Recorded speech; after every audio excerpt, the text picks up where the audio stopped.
Index வந்து ஹைய cut பண்ணாலும், market இப்ப ஆப்ஷன் வந்து ரேஞ்சிலே ஓப்பன் ஆகுது.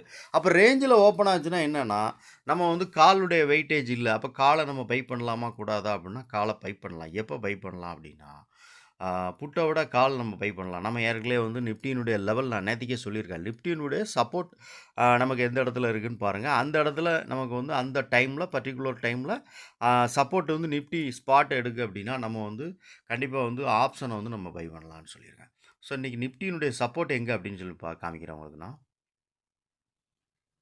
இந்த சப்போர்ட் ரெசிஸ்டன்ஸ் வீடியோ வந்து நம்ம வந்து டெய்லி நம்ம குடுக்குறோம். லெவல் குடுக்குறோம். மார்க்கெட்டோட நிஃப்டியினுடைய சப்போர்ட் எந்த இடத்துல இருக்கும் அப்டின்னு சொல்லிட்டு.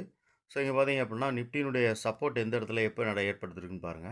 கரெக்ட்டா பார்த்தீங்க அப்டின்னா, நமக்கு வந்து 11:15 1/2 அன் ஹவர் டைம் ஃப்ரேம் வச்சு நம்ம பார்க்குறோம். மார்க்கெட் ப்ரொஃபைல் நான் யூஸ் பண்றதுனால, அதில 1/2 அன் ஹவர் டைம் ஃப்ரேம் தான் நான் வச்சு பார்ப்பேன். ஸோ, 11:15 அப்டிங்கிறது வந்து நீங்க 5 மினிட் டைம் வச்சு வேணாலும் பார்க்கலாம். ஒண்ணும் பிரச்சனை இல்ல.